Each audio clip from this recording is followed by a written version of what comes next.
Commence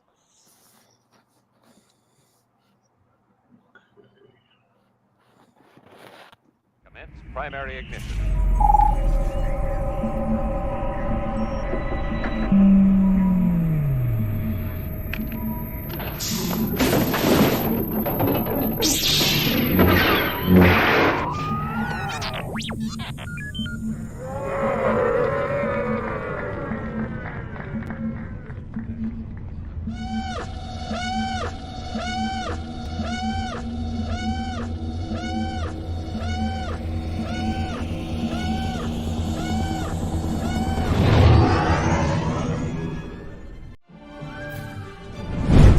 Hey, this is Marty Matulis. I play Vane on The Mandalorian, and you're watching the Virtual Cantina Network.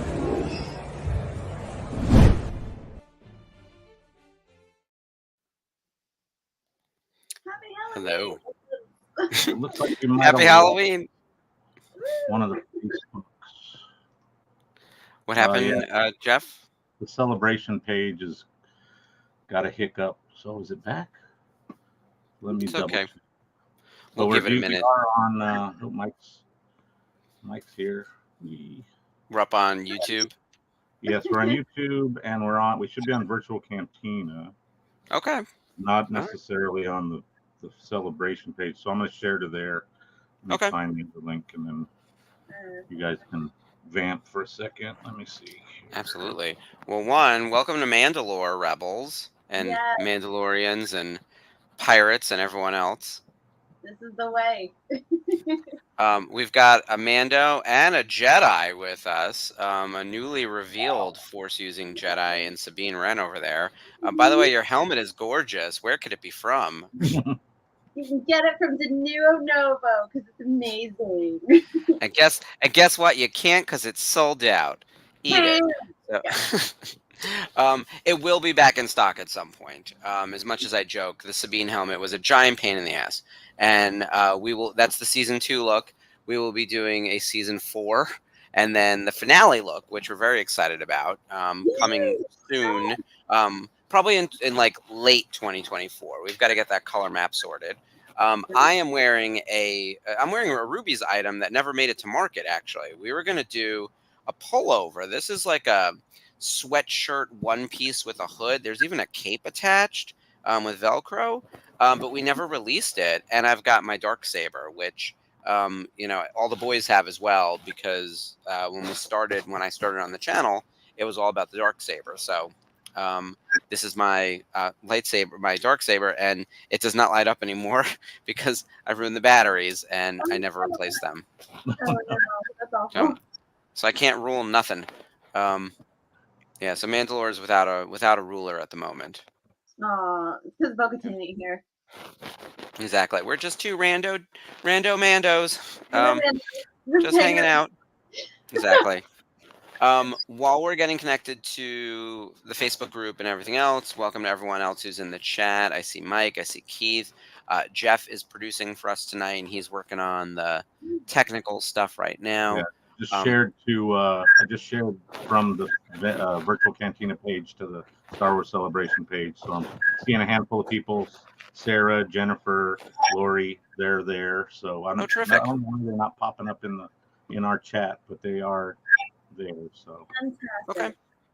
Excellent. Hi everyone. See if I can. We're live. Yep. Okay. Virtual Cantina's live now. I see it now. Oh, see if I can. There we go. I'm hearing myself now. There's Sarah and Lori. Hi everyone. I'm going to say hello to them. Hi, everyone. Happy Halloween. So while Halloween is tomorrow night, I'm sure everyone has a ton of plans. Let's hear it in the chat. Tell us what you're doing. Are you dressing up? Are you wearing anything Star Wars? If so, we better see a rack up of pictures on Wednesday. You have to share them. Absolutely. Cannot go a day without seeing some costumes. This is the best time of the year, the spookiest time of the year. Yes. You have to post. Spooky. And tonight, since it is our second annual Halloween Spooktacular, we're going to talk about all things scary in Star Wars.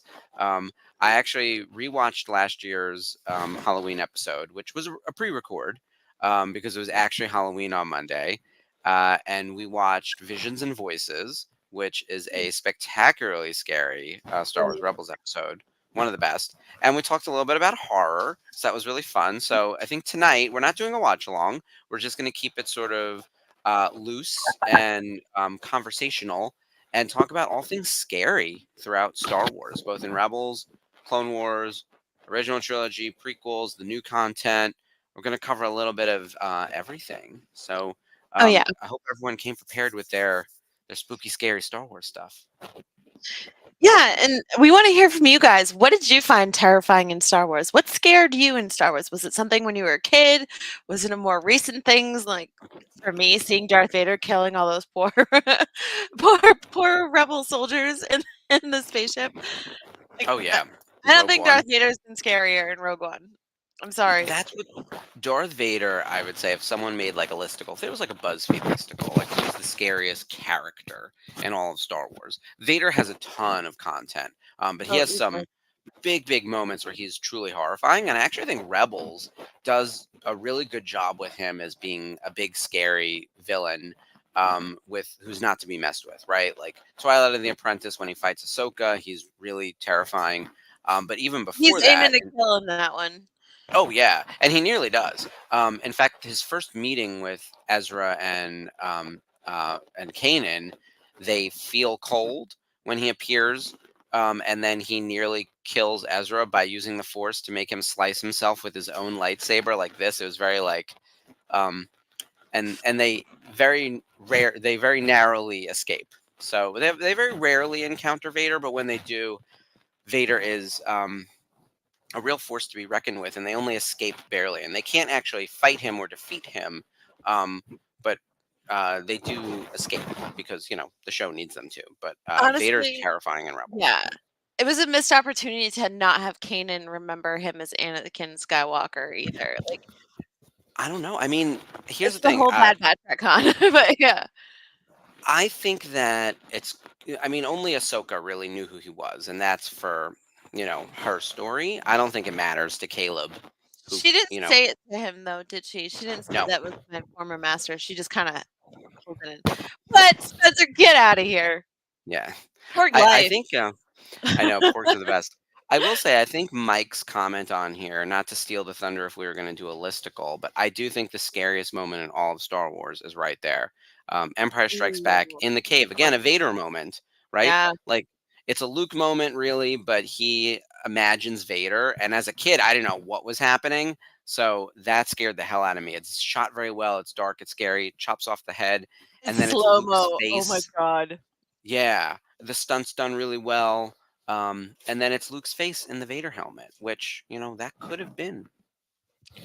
Spencer also said Chewie welding the Falcon in Empire sent me crying out of the theater as a child. I thought he was going to electrocute himself. Oh, giant fur baby. Yeah, that could be scary. But yeah, we just the thing that scared me the most when I was a child, the cave was pretty scary, but like Yeah. honestly, like one of the scary parts for me was when like Yoda kind of threatens him. Yeah. Oh, yeah. Dagobah, You will be. will be. Yeah. Like, what are you gonna do, Yoda? Like I was really kind of freaked out. But Can we talk about how Empire Strikes Back is just a scary movie in general? yeah, Sarah mentions it in here that like the carbon chamber freezing, the running through Cloud City, but I think the whole movie, start to finish, is it's bleak and it's scary. Vader is at his best because he's force choking people through Zoom. He's like doing this and killing people. Like it's kind of awesome. yeah. Escaping from Hoth is really scary. The Wampa is scary. I think Dagobah is like kind of terrifying, even though it's like supposed to be a source of like the light side of the Force.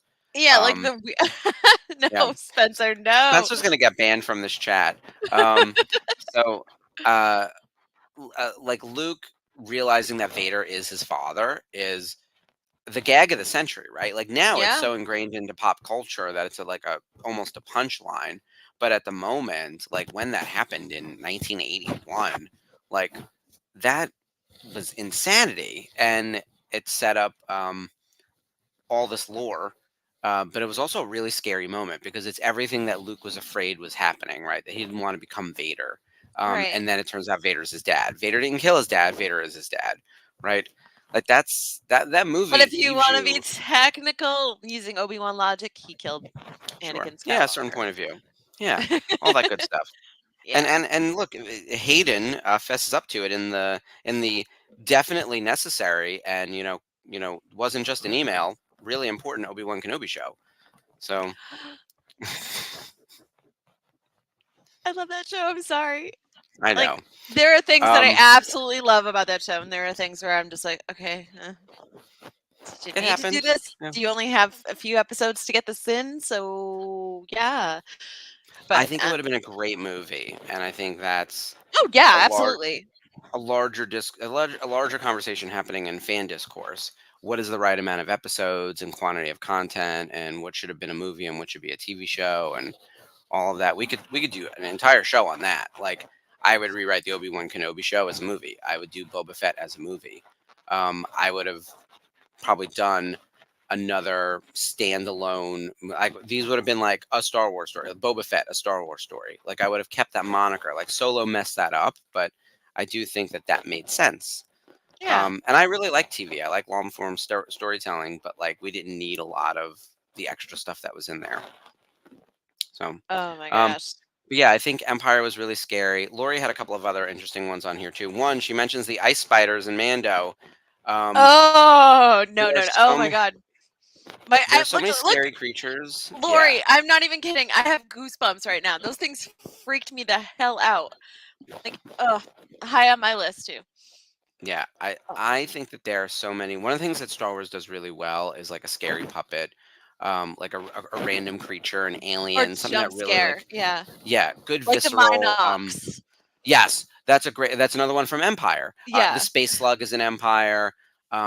They do a really good job taking something that is obviously not real in real life, like puppets, and making them, bringing them to life, and in a lot of ways to scare the hell out of you, like the Rancor in Return of The the Jedi, Wampa. the Wampa, right? But even in just Baby Yoda, I always mention is like it feels like a real person almost. So Well, yeah, yeah. but He's the really spiders tough. in Mando are horrifying, and I would argue that they're even scarier in Rebels.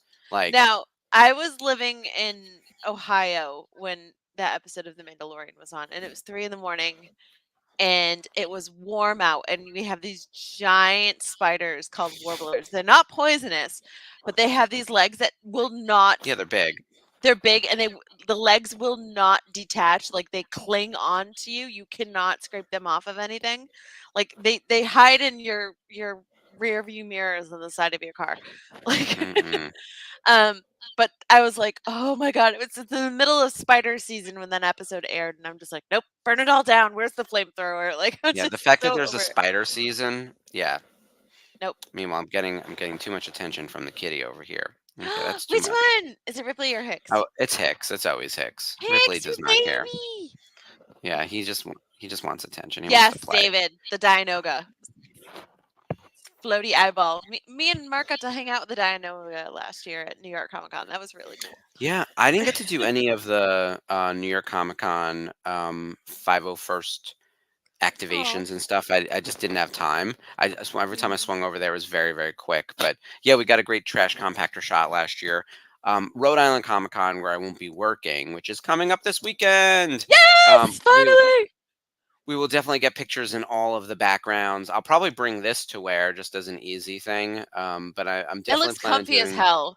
Like I know is, it's it's weird and warm. awkward, but it looks Yeah, comfy it's a little. as hell. It's not bad, and if you really want to just like dissociate, like this really knocks out your peripheral vision. Let me tell you. So, yeah. Oh my God, it is very Leia wearing the hood. It's very. The print is so good on this though. Oh my god, your headphones look like bun. Oh my God, there we go, Leia buns.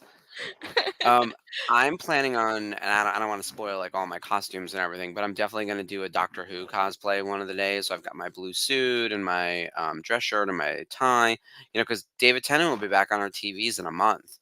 So I'm very excited about that. And then I don't know what other Star Wars stuff. Last year I wore Grand Admiral Thrawn, and I was like, I don't know if I need those pictures again. So I will figure out something, but it's days away, which is crazy. It's so exciting. I am so ready for this. Yeah, it's going to be a lot of fun. So as we were thinking about how we celebrate spooky season here in Rebels Revisited, we started putting together some of our, what do we think were scary moments from each of the movies, or scary characters, or scary creatures. The Clone Wars was like overwhelming in terms Yeah. of quantity of storylines, characters. Like we could do a whole dedicated month, and in fact, I'm thinking maybe in October of Clones. 2024. Yeah. Would we do like an entire month of just all the scariest stuff that happens throughout Star Wars? That could be something. Certainly Clone Wars related. But for Yeah. me, like especially because we just came off of Ahsoka, like the Night Sisters are, I think, some of the scariest characters in all of I mean, my Star God, Wars. look at them. Got one, Like, this got one is right here. reanimated Night Sisters, zombified Night Sisters. Like, Yeah, does this look like someone you want to run into? No. not even a little. And the things they do with the Force are just so different than everyone else, right? Like we've seen Right. Vader use the Force to like Force choke people, and of course, like we've seen Jedi, swing their lightsabers and jump far and run fast and But there's do all those also things. like a lot of like mystical thing, not mystical things that are scary. Like honestly, I found Governor Price scary because Oh she yeah, was completely willing to sacrifice the project to destroy the rebels. Like oh she was yeah. ready to blow up that fuel cell. She was unhinged. So Mhm. sometimes like the darkest things are not supernatural. They're real people. I have a note about that from Andor because I thought Oh that no. Deidre Miro was one of the scariest characters in all Star Wars, and it's because we Yeah. all know someone like Deidre Miro. Like she's like a seemingly nice white lady with a little too much ambition, who's drinking a lot of coffee, and then before you know it, she's playing you some torture sounds of species that are being exterminated by the Empire, right? Just to get some information out of you. I want to Um, know who records that. She was probably there with a microphone herself, that crazy bitch. So, although she probably outsources that because she's too high up on the pyramid, right? But like in all seriousness, I think Deidre Miro is one of the most terrifying characters in all of Star Wars because she's really real. The thing that worked with Andor is that there is almost no mysticism in that show, and I actually love the weird and wacky. I say it all the time. The weirder Star Wars gets, the more I love it. And then Andor gave us the most grounded version of Star Wars I've ever seen, and I was like, this is equally good. Like them pushing papers in an office and having, again, I would say PowerPoints to take away your civil rights, like that hits in a different way. And Yeah. so like fascism come to life, the F the Empire, like what leads to that town being sort of like taken over and having all of their liberties dismantled, Yeah. and having someone like Deidre Miro and everyone else in their very fancy suits come in and just sort of exterminate in a very different way. It's like not even through violence, it's through paperwork. There's something so scary about that. She's So she's scary. nuts, and everyone else is too around her. It's just she gets the screen time, so she gets a lot of the credit for that. Right. I just Right. love her. I just love her for it. Like she put in like such a great performance. And Governor Price and her would be either frenemies or mortal enemies or besties in a team up. Like they're a tag team to not be trifled with. I love Governor Price for all the same reasons. It's like two bad girls like teaming up. Yeah. Like, are they ever really friends? Are they just opportunists? So yes, Arinda turned on her own family. Yes, agreed. Pershing in the Governor- Mind Flayer was scary. That's what Spencer says. So. Yeah, Dr. Pershing. Yep. Look, there's a lot of like we'll say borderline mystical stuff like the Borg Gullet in Rogue One. It's always nice when there's sci-fi because like I mean in the very first movie, right, in A New Hope in 1977, there's a torture scene that you only get implied, right? When Leia is being held hostage and there's the floating ball with the needle, right? We don't know what happened. It's the same thing in Empire when they torture Han. He's on that little table and they just press him forward, right? And it cuts away. We don't hear anything from Leia screaming. We hear Han scream a little bit, but like Leia being tortured is like right in the first movie, and it's really, really scary. And then before you know it, we're in the trash compactor with the other things, right? Like there's some scary moments in that movie, but we see torture throughout. Yeah, the thing where the Han goes, they never even asked me any questions. I was like, Yes. no, Vader was just pissed off because you blasted him out of the sky in the Death Star Trench Run. Exactly. He And you're remembers this taking- jerk. And you shot at him in the dining room, so he's making sure you're suffering. Yeah, exactly. He's like, I remember this guy. And honestly, like Little the hot shot carbonite of freezing. Yeah. Yeah. Don't Uh, mess with Vader. the Don't bring your torture boyfriends home stuff. to Vader. Exactly. If he knew Leia was his daughter, like I don't think Oh Han my would have God. survived. No. The other there's some other torture moments in Star Wars as well. And some of them are actually in Rebels. At one point, the Grand Inquisitor is torturing Kanan. That's in Fire Across the Galaxy, and they're like electrocuting him, trying to get information out of him. And then at one point, Thrawn has Hera. So it's like this is a recurring thing, and it's a war crime, and it's how we know Tarkin the too, Empire yeah. are the villains. You know. Yeah. Oh yeah, Tarkin's up there. So Tarkin pushes the button to destroy a planet, right? Like he's committing planetary genocide, right? It's kind of crazy. Yeah, zero qualms about it. Zero qualms about stepping on director Krennic to get there. He was also kind of scary to me when I was a kid because Peter Cushing, bless his soul, he is a fantastic actor, but he looks so scary to me in that movie. Oh yeah. Because he was just so dead serious about everything. And he wasn't afraid of Mhm. Vader. He was just as scary as Vader, in my Oh, humble yeah. opinion. So I think he's the lead villain of A New Hope. It's Tarkin, and he's got that like very angular jawline that just makes cheekbones him. for years, man. Yeah. Cheekbones for Lori years. says he looks skeletal, and I agree like that. Like he's got that. It's with the hair, the face, the uniform, and of course, like this is the first time we're seeing the uniforms. It's all coded for being Nazis, right? So like they look intimidating and scary just based on the way they're Mhm. styled, and then their behavior backs it up. Yeah, and he is Dracula. Look, Peter Cushing is the man. And speaking of, we've seen other like I mean, when I think Peter Cushing, I then immediately flash to Christopher Lee for all the Yeah. same reason, right? Yeah, they're Terrifying, best friends. terrifying Christopher Lee. Yeah, like he's, and I know that's a different set of movies with it being the prequels and everything, but like he was a badass in every way, and he was really, really scary as Count Dooku. Totally. Yeah. They brought in the right people to be the scary roles, I think. Yeah. Let's see. Oh, Reva threatening Leia gave me massive anxiety. Yeah, it's like, are you really gonna kill a child to get back at Vader? Come on, like. Yeah, I love that, know. though. We all know she survives. We did, but it's just. It was still Yeah. a really tense moment for me. Oh yeah, look, we put children in danger all the time in Star Wars, and they don't always make it out. I mean, people often reference Revenge of the Sith, you know, with Anakin lighting his saber, and that poor kid being like, "Master Skywalker, we need help," or whatever it is, and the kid's dead. So there's too many of them. That's what it is. There's too many of them. Too many of them. Yeah, and What then are we it's to like, do? ignite the lightsaber. Yeah. That kid's like my age or whatever. Well, I guess a little younger. He's in his 30s. So Yeah. he's like a fully grown man now. But yeah, like Anakin killed those kids. That's scary. Very scary. Spencer says Flea was scary in Kenobi. Yeah. I Again, mean, like that whole running scene was scary for like the wrong reasons. for a little kid, it would have been.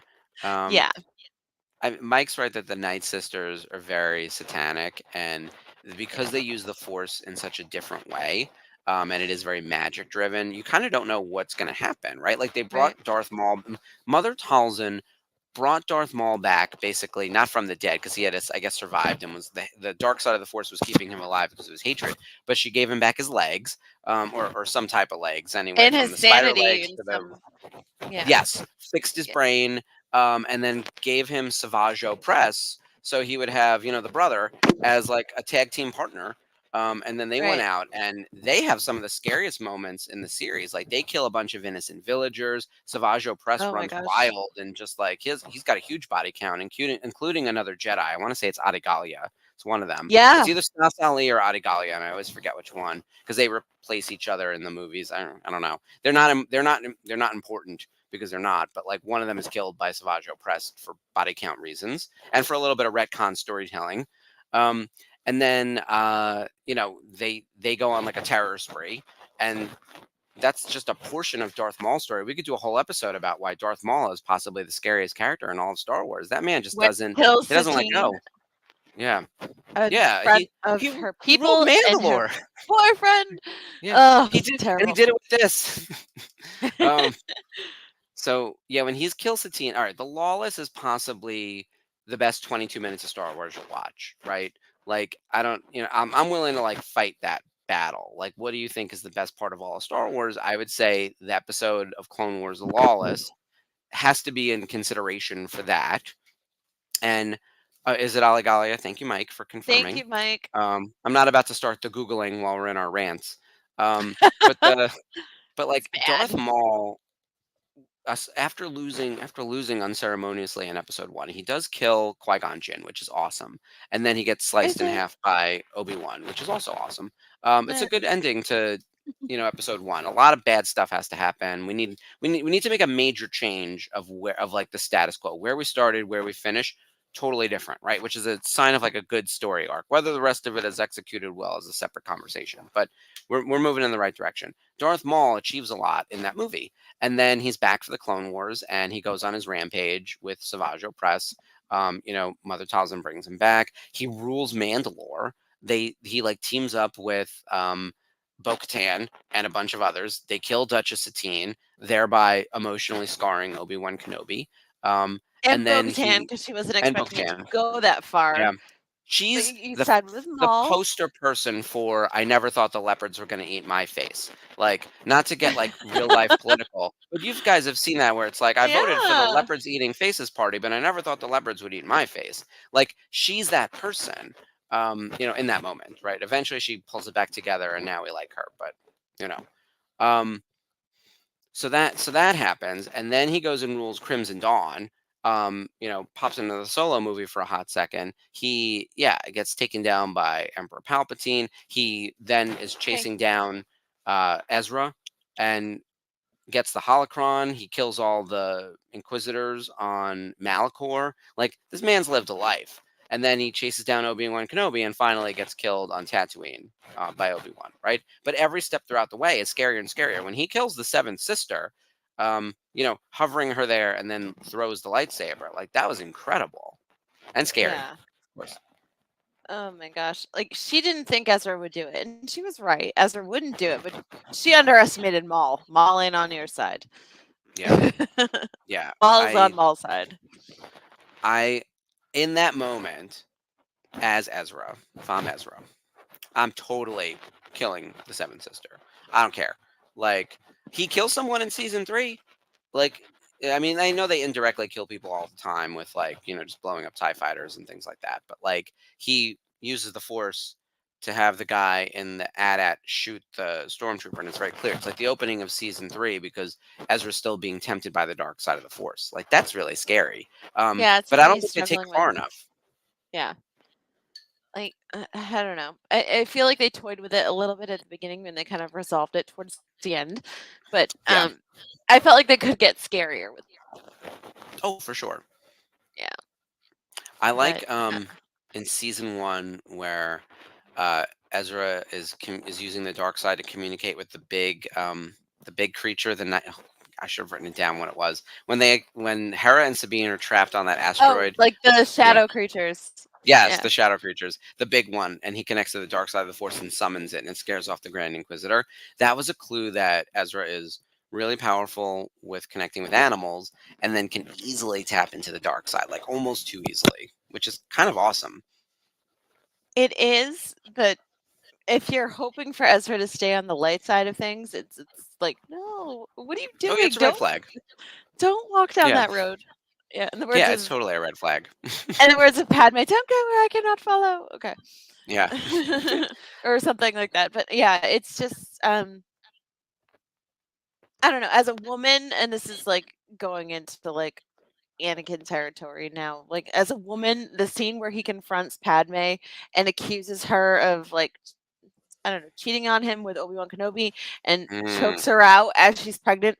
To me, that was a horrifying scene because it's like, oh yeah, it's like, hello, domestic assault, domestic abuse. You're literally choking out your pregnant wife. What is wrong with you? Let's And just this is blame the like dark side. the final step in his ever-growing series of red flags, right? I mean, in Attack of the Clones, when he kills all the Tusken Raiders, and he's like, "Oh yeah, and I killed the women and the kids too," and it's like, great, great, great, great, great, great. Things are going They great. They didn't do Padme should anything. definitely stick around. That's why I think Run. sometimes like she's being dosed. Like I have this thing where I think that he's using the Force to like manipulate her, and she doesn't know it because he's being very subtle about it. And I don't even know if he even knows he's doing it. But like, no one in their right mind would stay with Anakin or anyone after Do something you like think that. that Palpatine was setting her up in that? Like she Yes. just okay. So she was just kind of like how Kylo was a pawn. Just yeah. But yeah, seriously, Sarah, seriously. Yeah.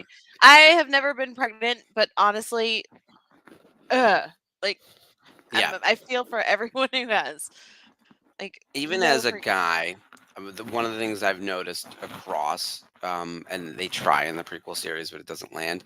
The women just have like no agency, and are none. like written poorly. That's actually one of the scariest part of Star Wars. It's like when you see a man writing an episode about women characters with no input from women, um, it doesn't always lead to a great place.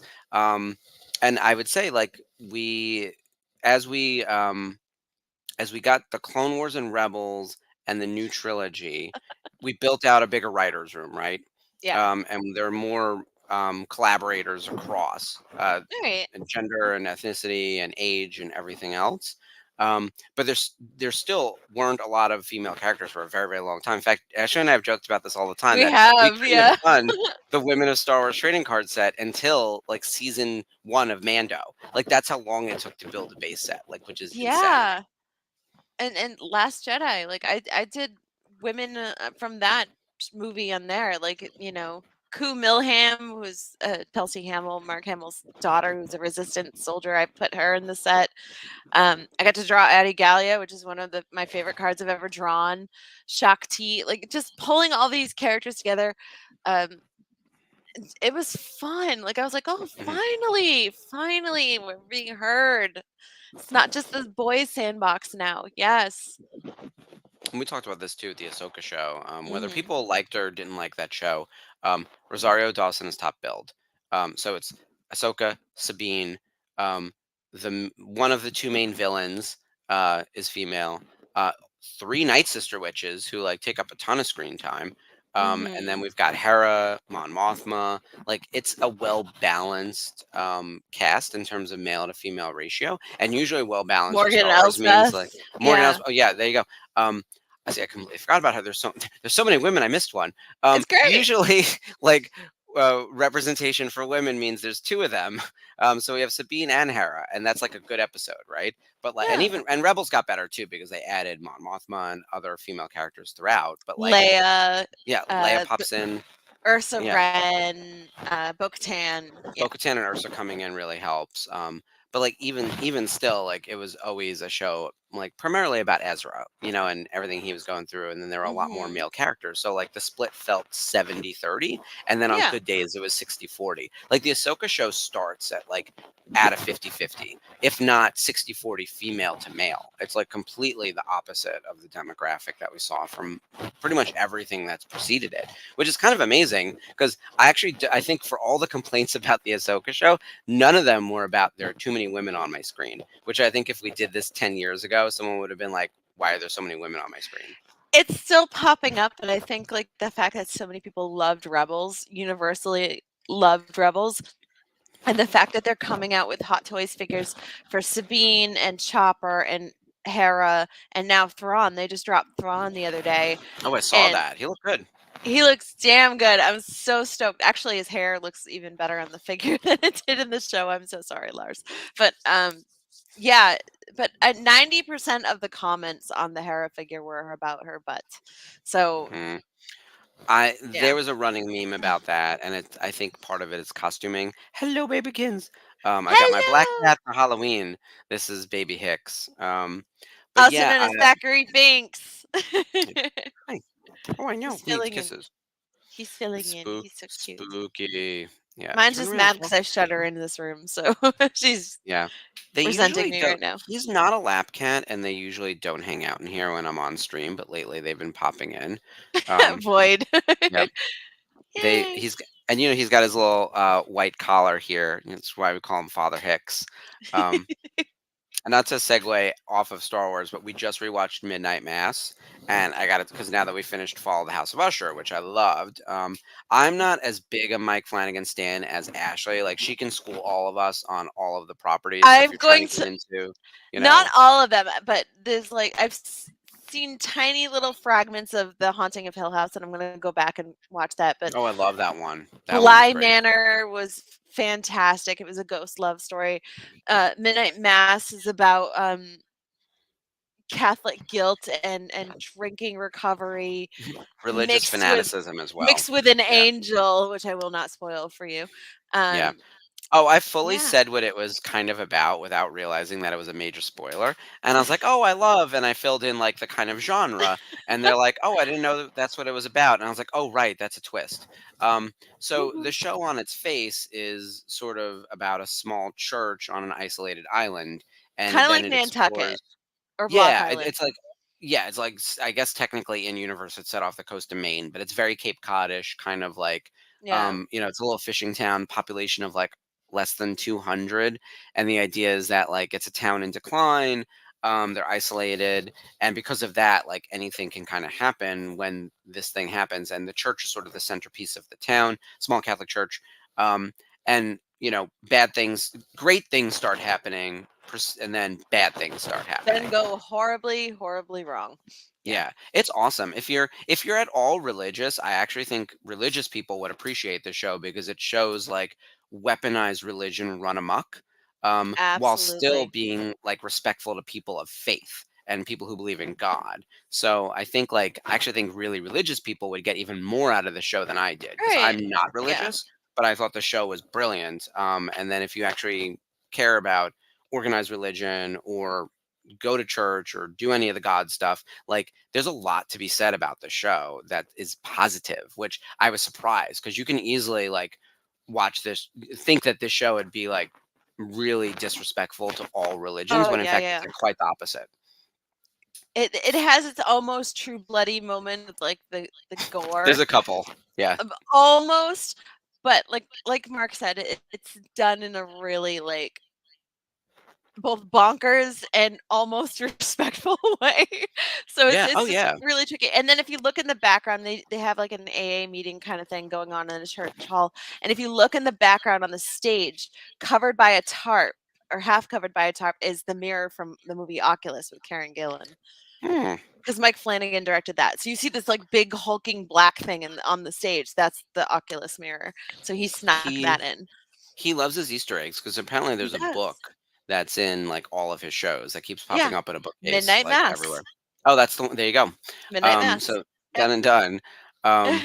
It would make for a great book. It's also, it's 7 episodes. I actually think it could have been 5.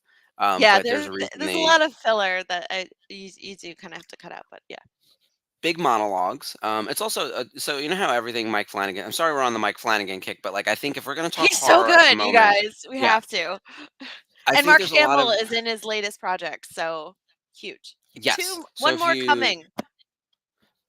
Yes, We'll Fall of talk the House about of that. Usher is the Mark Hamill project, and he's probably like 5th build technically. He's in almost every episode. Like I said last week, he's fine in that show.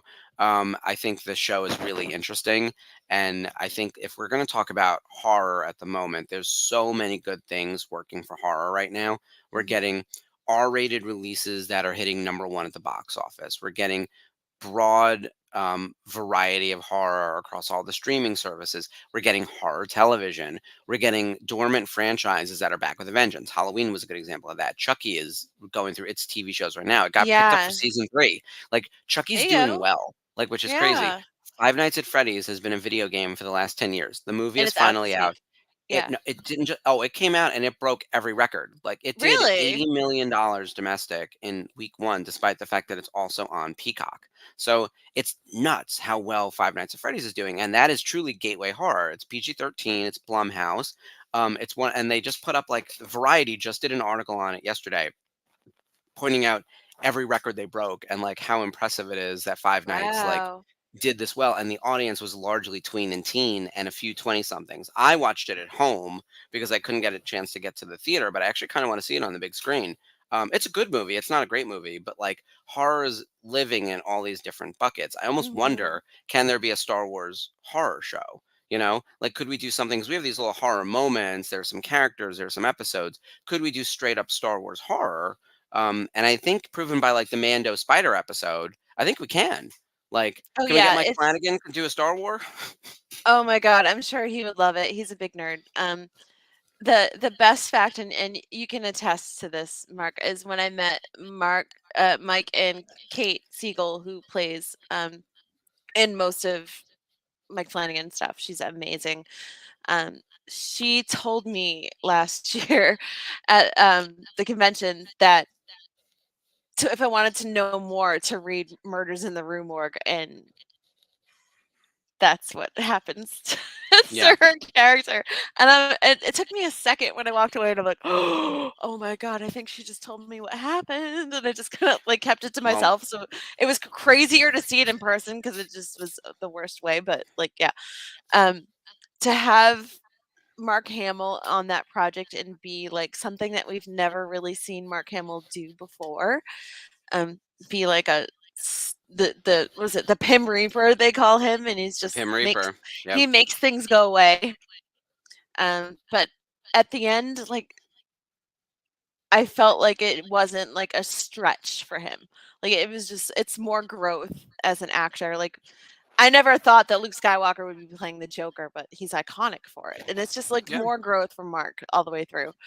Um, he's going to be in another adaptation of a Stephen King story coming out that they're working on now, and it's like Raul Coley's in it. Obviously, Mark Hamill comes back. Tom Hiddleston is in it too. Oh, that's So exciting. it's a big project, and it's based on a story from It Bleeds, which is Stephen King's little anthology that he put out not too long ago, a This is couple the new years Mike ago. Flanagan project. Is this the Yeah. one So for Amazon Prime? yeah. Okay, so that's the one that has Matthew Lillard in it. Yes. Yeah. So this is So Matthew Lillard was just in Five Nights. And of course, Oh. he's the original killer from Scream, which, by the way, spoilers for a movie that's 25 years old. But like, if you don't know Oh my Scream, god. yeah. There are also rumors that he's coming back for Scream 7, but we heard that rumor for Scream 5 and Scream 6. I'll believe it when I see it. I do think he's Yeah. coming back for Scream 7, though. But yeah, very excited that Matthew Lillard's going to be in that. I kind of don't care that Mark Hamill's going to be in it, and everyone in the comments can roast me for that. Like, I think he's fine. I think if you like Mike Flanagan, you'll love Fall of House of Usher, and if you like Poe, the author Oh, Edgar Allan Poe, as a book that's what. nerd, I Yeah. loved the series. I loved it.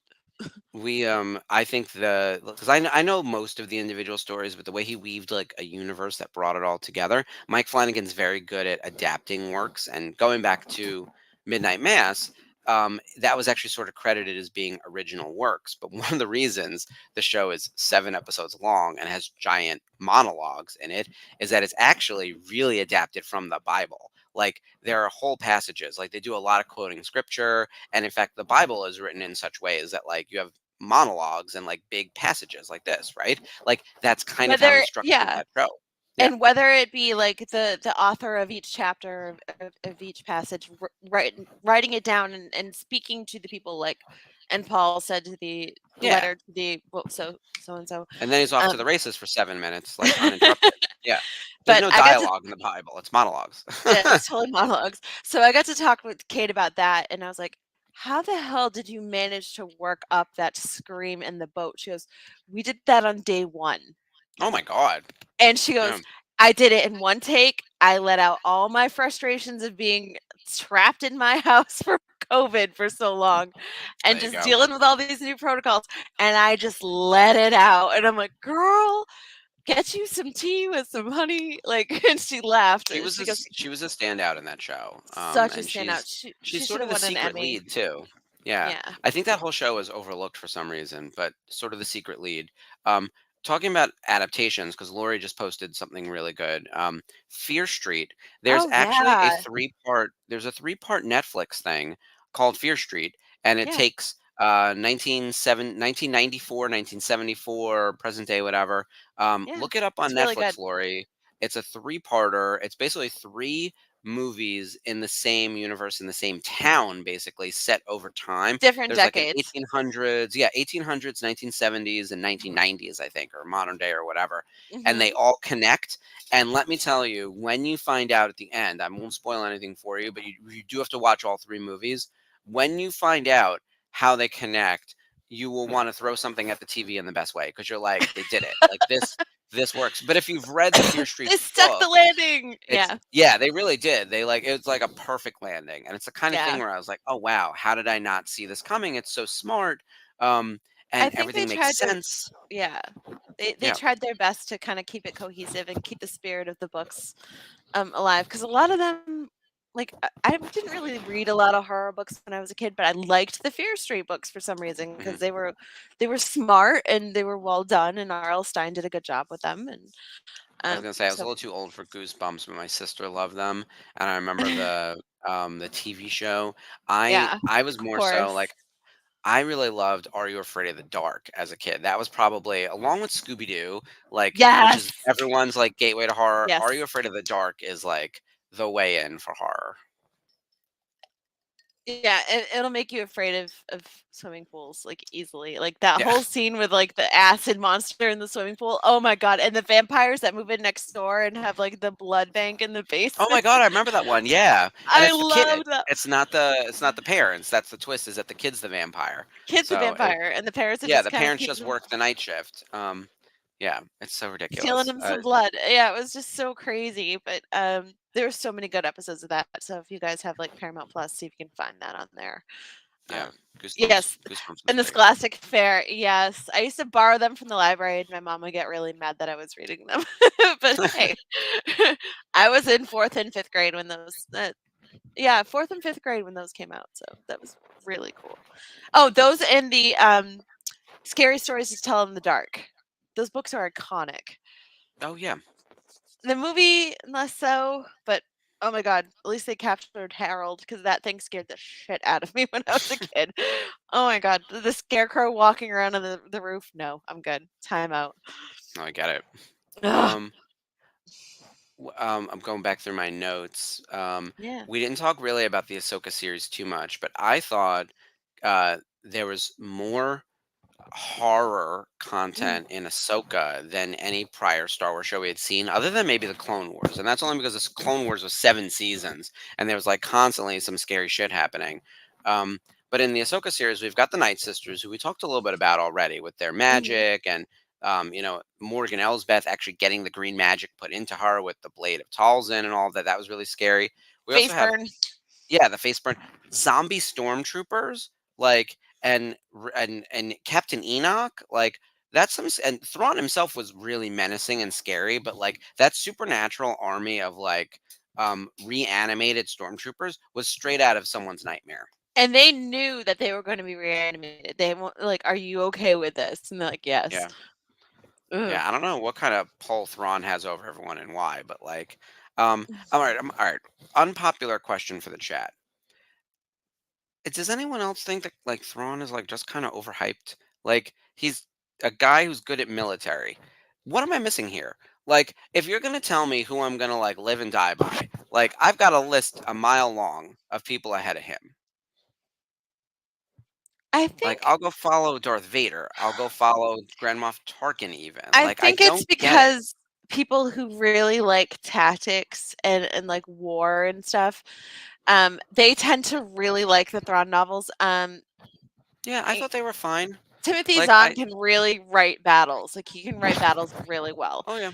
And the fact that like Thrawn is just like a brilliant mind of war and strategy and things like that, and plays psychological games with Mhm. so many of the people that he comes up against. I think that's captured more so in the books than it is in the shows. Even That's Rebels, we get true. little tiny tastes of it, but we don't get the full experience. Yeah, Rebels Thrawn was Yeah. scary, especially when he was kicking those tactical bots around and stuff and just losing his shit. So Mhm.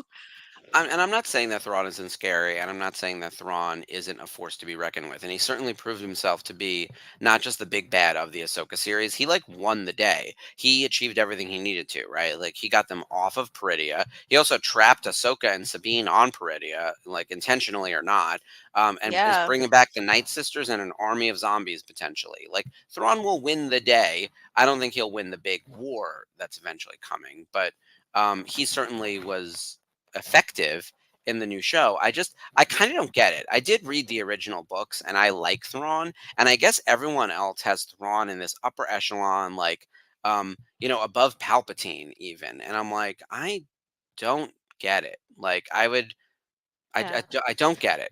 There's so many other people I would Yeah. put on the John list. says Thrawn's a different type of evil. He's more about precision than decimation of everything in sight. Yes. Yeah. He pulls the threads and Yeah, they all sure. come undone later. So that's pretty cool to me. I Yeah. think of him more of a tactician than an actual villain. Oh, yeah. I think that's where the comparisons lie between like that and World War II Germany, for sure. Um, he's yeah, he was better in the Tim Zahn trilogy. I Oh, tend for to agree sure. with that.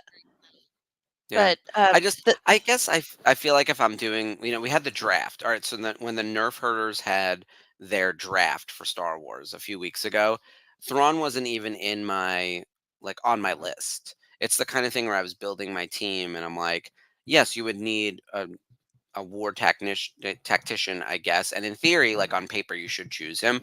I was just like, I I know. I'm like the one person on the planet who's like lukewarm on Thrawn. yeah. That's why I'm like kind of Uh, not excited about whatever this movie's gonna be. ooh, Like, Dave, that's interesting. He says he still sees Thrawn as more of Cumberbatch's Khan. Uh, eh, eh. Tend to Look, I'm agree a little thrilled that bit. other people like him. I'm not about to yuck anyone's yum. He's I am kind of just just really not for me. psyched. Yeah, I'm just really Yeah, psyched that they got Lars and they're doing it again yeah. because I was like, He so was well really deserved. good.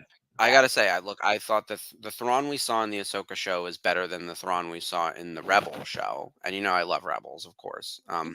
But I thought he was more threatening and more effective in this series than he was in all of Rebels.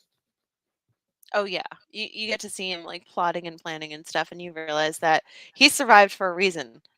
We Yeah. may not have gotten the whole story on how he survived, which I think would probably be scarier because but I honestly like everything I wanted from that casting and that uh inception of the character is just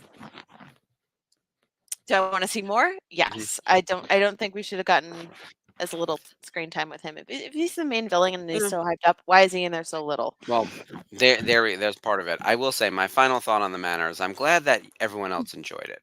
So, Yeah. oh, there's a kitty. I wish I could point a kitty at you. So Hicks has left the room. He's like In all freedom. seriousness, like I also just love, as I was saying, the weird and mystical stuff. So aside from the fact that I do want to be Deirdre Miro's intern, Oh, this is because Ahsoka's love cat. yeah. Oh, there you go. Okay. Being Deirdre Miro's intern, which would be the Sabine, most sorry. realistic execution of a bad guy in Star Wars. Oh I yeah. love the really mystical stuff. Like like if I'm going to team up with someone, like if I'm drafting my evil team, I kind of want to go Night Sister kind of route. Like I'd rather hang out with the Three Witches or Mother Talzin or Asajj Ventress or like a dark side user like Darth Maul, Savage Opress, like less so Savage. But like that kind of territory is where I would lean. And Savage is I more of like the brawn. Like yeah, he's just he's less interesting. But like that yeah. idea, like I kind of actually, as much as I talk a lot of shit about Maul and all, like he achieved so much. If he had Mm. just like given up on Kenobi and been like, let me go live my life. I'm doing really, the best revenge is living well. And Maul was living well. Like I keep joking, I was like, you were in charge of Mandalore. What are we doing here? Like, why are you still so obsessed with Obi-Wan Kenobi? So if he had just gotten over Obi-Wan's that. like, why are you testing me? Exactly. So if we were able to Yeah. fix that, I would have been like Team Maul all the way. Like he's one of my Yeah. favorites. Yeah. Even though he killed my Duchess Honest- Satine. uh, Yeah. uh, I know. I really think that if I have to go with like the scariest and the menacing, honestly, like I said, I'll have to go with the real people that did the most damage. Like obviously, like Arinda Price, Grand Moff Tarkin, Deidre Tarkin, Marrow, yeah. that ISB agent. I'm blanking on his name. He was the guy that was in Game of Thrones and Andor, the head of the ISB that was like kind of ordering Deidre around. Oh, I know Dedra who you're talking about. around. Yeah, the lead guy. But yeah, Yeah, yeah, he was like ready to kill people just to prove a point. Like a guy he was gonna kill just because, hey, we captured him, no survivors, end of story. And he was just so nonchalant about it that it was just like, yeah, Qyburn. We'll just call him Maester Qyburn because that's who he is. Um, but he was scary because he was willing to kill somebody for honestly no reason, just to prove a point. Be like, we'll eliminate him because. And I'm just like, really? This is yeah. I shouldn't be surprised. It's the Empire. They get somewhere for a reason. Yeah. exactly. Oh my They're God. all Cyril's mother. Yeah, she was pretty freaking scary. scary. Mrs. Fig, you were scary. I'm gonna Crossing see my if I can bed. find this guy in the credits. He was in more than one episode, right? He was in a Who? few. Oh yeah, he The was in guy like you're 3. talking about. Yeah, there's so many cast members in Colonel Yularen is actually in there as Malcolm Sinclair, but that's not. Ugh, I can't find it. Hold on, I'll get. Do you know the actor? Yes, Anton Less name. Anton. Oh, Anton Lesser. He plays Major Partagaz. He's in 7 episodes. I didn't realize he was in that many. Yeah, he's Yeah, really scary. That's what I was going back to saying earlier. Like these are the types of people because they exist in real life, and they are, you know, they are killing people. There's versions of violence. Yeah, yeah, that stuff's really scary. and I'm curious overbearing now. mothers who mock you at every turn and feed you Yeah, weird space Cocoa Puffs are also very terrifying. yeah. Oh, I don't. That lady is creepy at best. Yeah, the mirror. Yeah. Not Oh, if Mark Lori. can help it. I yeah, oh boy, Cyril. Look, by the way, Cyril, as much as he is a useless doofus in a lot of ways in this show, and motivated beyond his capability, he's really cute in real life. Kyle, what's his name? Is like Is it kind of Weaver? it's he's kind of too good looking to play that role. Um, yeah, I'm blanking. Why can't I find That's it? why they Kyle gave him such Solar. a Yeah, Kyle Zoller. That's it. yeah. And Deirdre Miro's gorgeous too. They all, by the way, they're all shiny, beautiful actors. Don't think for a second that there's a single person in this cast who isn't the most beautiful person you've ever seen in real life. Like, if they look even slightly like normal people, it's because they're putting on ugly makeup. Like, it's bananas. Just how shiny and beautiful everyone secretly is. Even when they go to a convention, it's crazy. Right? Yeah, Kyle Solar and Denise Go are like specimens. They're so Oh beautiful. yeah. And then in the show, sometimes they look like they've like been through it. But yeah, it's all a trick. It's all a trick of the cameras and the makeup. But yeah, I think Tanisco as Deirdre Miro is one would be on my list of like top 10 scary characters, at least from the new stream of content that we've gotten from Disney, without a doubt. It is. It is really good, and I think they have a lot of potential to do more damage. So Yeah. season 2 is going to be interesting. Yeah, I'm curious to see where that goes. I'm very excited about whatever happens next on Andor. Final question for everyone in the chat: who is your favorite? Not your favorite hottest character. We're gonna have Mike fight it out between him and is it Kyle or Callus? Is it Cyril or Agent Callus? Who's your favorite scary character? Because I love my Night Sisters, and it's hard for me to say Yeah, anyone other than Mother Talzin. Aside from the fact that because Barbara Goodson is like the voice actor who brings her to life, and just and is she's Rita tremendous. Repulsa. Like she knows Yes, how to play those evil witches so well. oh, she's so good at it. Mike says Callus. Yeah, well, of course, yeah. Oh man. So yeah, let us know who your favorite evil villain is, or evil doer in Star Wars, whether they're still Yeah. evil or they're not. I'm gonna throw Um, Mother Taliesin as mine. Followed closely by Darth Maul. I just enjoy his whole oh story. yeah. It's so tragic and terrible, but kind of awesome. Yeah, I'm gonna have to say Maul. Like that end, the end did not justify the means, because I think maybe if he just slowed the hell down and stopped being so vengeful, Mhm. it would have been fine. But yeah, I think he's one of the scariest. But also, like when I was a kid, I was really afraid of Chewbacca for some reason because he was so tall and hairy. Yeah, Like, I, 7 feet, like scary Wookiee. I totally yeah. get it. But And I then met Peter Mayhew and Angie Mayhew, and they're lovely people. And I was just like, yep. ooh, okay. I feel better about this. But yeah, he scared me when I was a kid. Oh, for sure. And It then was the Dave is teeth and the saying, weirdness. yeah, it makes sense. Look, Dave is saying Vader was the scariest, and yeah, I mean anyone can make the case. He's the face of the franchise and one of the most recognizable movie villains of all time for a reason, and he is really Did scary. did anyone get chills when Vader's eyes turned red when Ahsoka was facing him in the world between worlds? Like Oh Anakin's yeah, eyes went like dark red, like full Sith, not even like Sith yellow. They went yeah. red, like blood And red, and I was like, oh, okay. And then they I cleared thought up, and I was like, the editing in that episode was tremendous, where they flash from Anakin to Vader and the lightsaber goes from blue to red. I thought everything about that episode really worked for me. so I well understand done. why other people didn't like it, but I enjoyed it, and I didn't think it was just fan service. I thought it really pushed the character, both You can characters. tell, yeah, absolutely. You can tell Dave has a background in animation. Like everything, all the Mhm. lighting, all the plotting, all Yes. the camera focuses were so evenly done. And to get something that's essentially Clone Wars in live action was just like I was tremendous trying and to scary. I was trying to articulate this to someone how like Ahsoka felt like a live action translation of a Yeah, cartoon. John.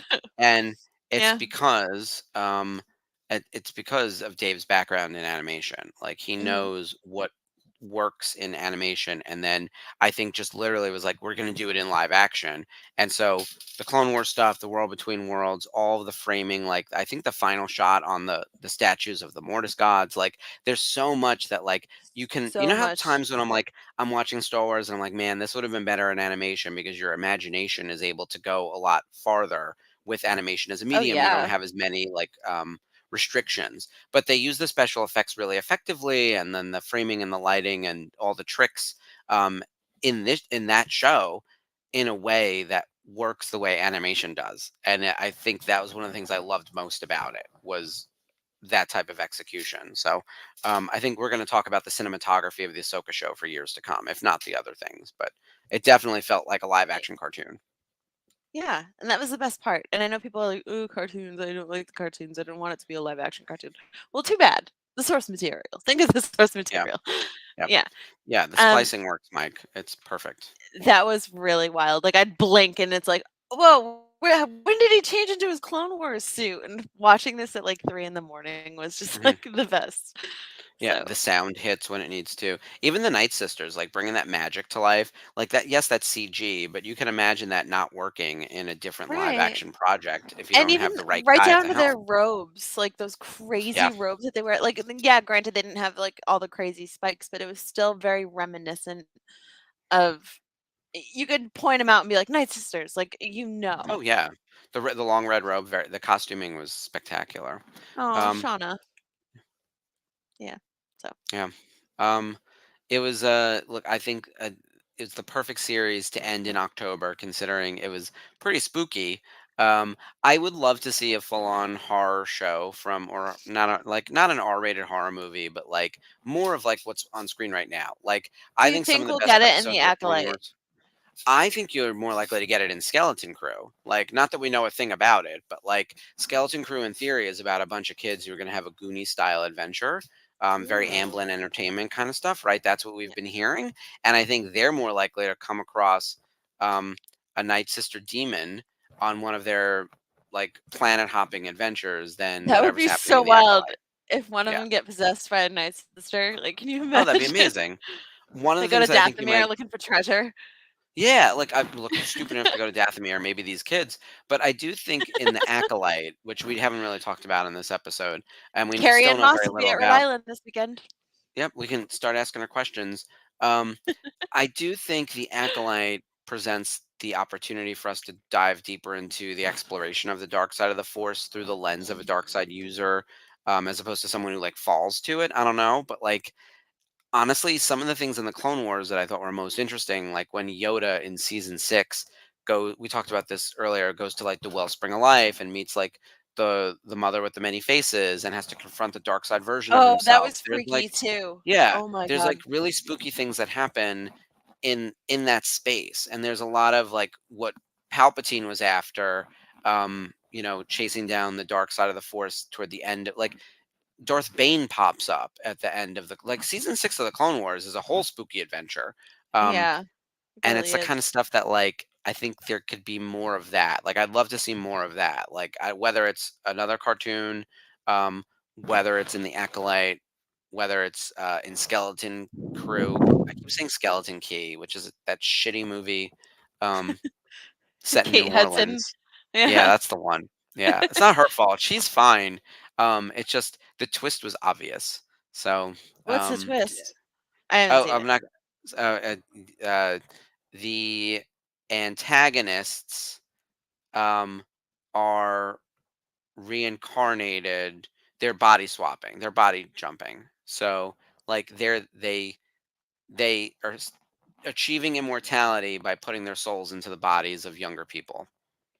Oh, freaky. So it's kind of like Get Out. A little bit, yeah, a little Yeah. bit, but yeah, it's not nowhere near as good. Um, but okay, so with that, I know we've talked about. We're coming up on time, by the way, but like, I think now that spooky season is technically over tomorrow, there's still plenty of horror out there to watch.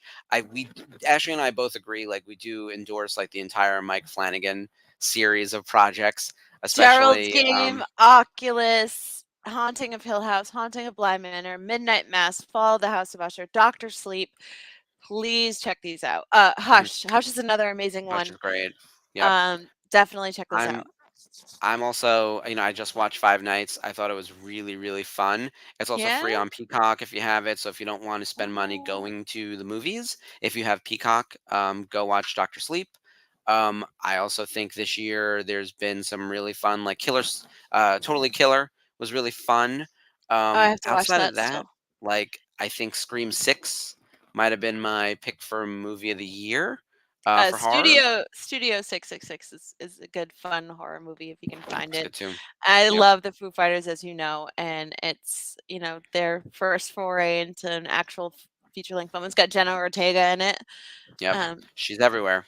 She's everywhere. So they cast her Yep. in this, and it's really good. Creepy Quantum Leap. Oh my god. Okay. That's what he's saying about the body jumping. But I don't know if I'm not really like a big Five Nights at Freddy's fan. Like I worked at Newberry Comics when they had all that stuff. But yeah, I kind of let the little kids enjoy it, and I feel like those kids are now It's for tweens and teenagers. teens. Yeah, Yeah. those kids are now teenagers and early 20s, so it's fine. Like let them enjoy things.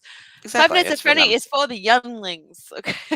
Exactly. It's for tweens, teens, and 20-somethings, and then guys like me who actually work on the brand. So we have the official licensed costumes for those, and Spooky. it's not the only reason I'm endorsing it. I actually really enjoyed it. So, but it also is the kind of thing that makes me then have to watch it. Like I also trying to think of what else I've watched. Like I usually don't talk about things I don't like. But like I watched a movie on Prime last night. It was called My Best Friend's Exorcism, and it was like only okay. So I'm like, okay, well, I wouldn't necessarily recommend that to people. But Fall of the House of Usher, I'm absolutely recommending. Oh, and Talk to Me was great. And what was the other one? No One Will Save You was also terrific. So those are some weird ones. Sorry, I don't like yeah. creepy. Like, yeah, sorry. No One Will Save You was great. But yeah. Anyway, that is our recommendations for horror for this year. If you had to pick one, I would say Scream 6 is the one to see. Yeah, I still have to see that, so that's on my It's list. so good. Also, it's Devil's Night tonight, guys. It's October 30th, and what do you watch every October 30th without fail? The Crow. So Of make course. sure Yep. you guys are checking out The Crow if you haven't seen it yet. I highly recommend it. It's a gothic love story with a really horrible cause, but it has its moments, and it's got a Ghostbuster in it, so you can't go Yeah. wrong there. Yeah, exactly. And A lot of great classic horror out there. yeah, so make sure you check that out. That'll be on my list to watch either tonight or tomorrow. I still have to catch up on Loki too. Damn. I'm like avoiding spoilers, like dodging spoilers like crazy for Loki, but I'm excited. Loki was fine. I'm really at a point where I'm like, it's fine. But we have not just fine. We have an excellent week of programming here on the We VCN. do. We obviously tonight was our spooktacular for Rebels Revisited, and then Wednesday, the daughters are back. So Ashley, Yes, tell we everyone what we're are. doing on Wednesday. You guys, we are covering one of my favorite characters in Star Wars. Someone who is very much my favorite, so much that if I had a child and it was a daughter, I was going to name her Rey. So we're covering Rey. I will not call her Rey Skywalker because I don't know. I have problems with that movie, but her name is Rey. We will just call her Rey. So she will be our topic of discussion on Daughters of the Galaxy this Wednesday night at 9 p.m. Eastern, 6 p.m. Pacific. And my girl Jamie is back, so I cannot wait to discuss it with her. And I know Rey means a lot to her as well. So get our scavenger queen. No, Rey Palpatine, Mike Delicard. No, She should have been Rey unacceptable. Kenobi. She should have been Rey Agreed. Kenobi. And I'm sure we will go over that. Still bitter about it. I'm gonna join the chat just so I can say that. Please as do. me, yeah. So Please do. So we're so excited Wednesday. Yeah. Yeah, I'll be producing. Jamie and Ashley will be hosting. I know that Jamie's got a list of notes already, so it's going to be a fun show. I got my notebook ready to rock. We're good. And then Thursday, this is new and different because we're in October. We'll be in October on October 1st is Thursday, and so this is going to be a new series. What did I say? October. Yep, things are going great. We'll be in November on Thursday. And so there's going to be a new series of things happening, movies that we're thankful for on the VCN watch along. So Spencer and the boys will tell you more about that. Apparently the movie itself is going to be revealed, I think, on Wednesday. There's something happening on the Facebook page right now. So keep an eye out for more information on it. Better not be Rise of Skywalker. The series. I think they're going to be non-Star Wars movies. Oh, good. Okay, cool. So there will be we have 5 Thursdays, I think, in November. So I'm including Thanksgiving, which is obviously Thanksgiving is the season of being thankful. So there will be the only Kenobi is Corky. It's true, Dave. That series, more to come. And actually, Dave, if you have anything else you can add to that while you're in the chat about the movies to be thankful for, let us know. If not, I'm sure on Happy Hour tomorrow night it will be a big talking point. And then Sunday, we've got the Jedi Archives, the Shadows of Starlight #1 review. And obviously Mike and Bryce and who am I missing? There's someone else on that. It's John. No. Yeah. John. Yes. Yeah. John, Mike, and Bryce. And they're both two of them are in the chat. So if you have anything to add for Jedi Archives about Sunday, throw it in the chat. Yes. Let us know. Non-Star Wars movies is stuff we love.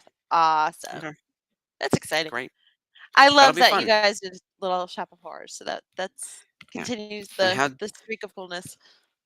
And how dare you like anything other than Star Wars? And yes, Life Day special on November 16th. So we're just a little over 2 weeks away, which is kind of crazy. So that'll be really fun. That's exciting. Mike says it's the first of Phase 3 of the High Republic. So much High Republic content. Yeah. Well, that's exciting. Look, we got a lot going on, and we went well over time. This is what if we don't have a watch along to stop us, you guys, you're supposed to tell us to stop. Time out, Chatterboxes. Yeah, this is everyone's fault but mine. So, but thank you everyone for joining. We appreciate you taking time out of your day, and we hope that everyone has a spooktacular Halloween tomorrow night. Be sure you share your photos in the comments, and if you dress up in anything Star Wars, and share all your crazy stories with us on the Facebook page, of course. And be sure to like the video, subscribe to the channel, share the YouTube with all your friends. Tell them to tune in. what else do we have? Oh yeah, and of course, oh my God, Rhode Island Comic Con. See? This is how we end up running over time. This Friday, November Yes. 3rd, the virtual Cantina meetup for real in real life in Rhode Island. Dave and Buster's at 9 p.m. This is going to be the meetup of meetups. Last year we had like 50 people, so very excited to see everyone in person in real life Yeah. on Friday. This will probably be the biggest meetup we have outside of Celebration. We get a good crowd going. So I will be Mhm. there. I'm bringing a crew. So I'm very excited. I will be representing my Spectre 5 jersey. Yep. See you Friday. I've got very excited. some Doctor Who to wear. I've got my Rebels Revisited T-shirts. We've got business cards. Yeah, it'll be nice. Ashley and I'll be walking around. We'll be available for photo ops and autographs. So come meet us at the show. Yeah, we'll probably be hanging out with the Star Warsy people too, and we want to hang out with you. So Yeah. let us know if you're there and meet up with us. Yeah, shoot us a message on Facebook and let us know, because I will be getting in Friday around 1 o'clock, and then probably dropping off my stuff at the hotel, and then heading straight to the show, and then there all day Saturday and all day Sunday, heading back Sunday evening. So I have a full 3 days at Rhode Island Comic Con, and I'll be at the meetup, and I'll Same. be around all weekend. So I've got a few autographs we've got to hit. Phil Lamar will be there, Bail Organa himself. Brent Spiner, who's of course prominently featured in Rebels Season 1, Jim Cummings, who plays Hondo Anaka, and then course. Seth Green, who is better known for Buffy the Vampire Slayer and a million other things, but has a small role in Star Wars Rebels, so I need to add him to my poster. The poster Toto is looking... 360. Well, that's Clone Wars, but he plays... yes, he's in Clone Wars, and then... so the thing is, hopefully this stretches. My Rebels poster, I've got to find space for all these other people. So where will Phil Lamar, Jim Cummings, Brent Spiner, and Seth Green There's fit right in on that this lightsaber. poster? Is there anything Yeah. on that lightsaber at the bottom? Taylor Gray is right there. So Oh, sorry, okay. the glare Sorry. is like the glare is The terrible. glare- Yeah, but this is where Sarah Michelle signed, and so I feel like Seth Green needs to live right next to her, only because he'll be like, "Why are you having Buffy the Vampire Slayer people sign this ridiculous thing?" How so, is that ridiculous? I'm scandalized right now. Yeah, no, he's great. He loves Star Wars, of course. So Yeah. it's the kind of thing where I am not about to start a Buffy. Me too, cast Lori. piece. Me too. Yeah, I love Toto. And I would, by the way, if Hondo doesn't pop up in Skeleton Crew, I'm gonna be very upset. Not That'll that be I know a thing about prime. Skeleton Crew, but yeah. I mean, think about it. They did the prosthesis in Galaxy's Edge because they have an actor playing Hondo on the TV, on the screens inside the Falcon. So that's he's been out in real life too. He's been walking around Really? Galaxy's Edge. Yeah, in the very beginning, I think they had him. Oh So yeah, yeah. Either way, I think more Hondo. more Hondo. Like, yeah. Can't go wrong though. That'll be our wish for something spooky. And Also, I just have to say, when they had the Clone Wars panel at, I can't remember which convention it was, and Jim Cummings got on the mic and came out on the stage real quick, I lost my mind. I was like, why hasn't this happened sooner? Like, this is like a crime that this hasn't happened. But yeah, that's exciting. So, all right. Hopefully we'll get more of Hondo and everyone in 2024. Yeah, I think that's it for tonight. Excuse me. Bless you. Thank you. It's all that man doing. Exactly. It's dusty. All right, guys. Well, if you're going to Rhode Island Comic Con this weekend, we will see you then, and we'll catch you on Wednesday for Daughters of the Galaxy. Till then, may the Force be with you. Night, guys. This is the Happy way. Halloween. This is the way. Spooky.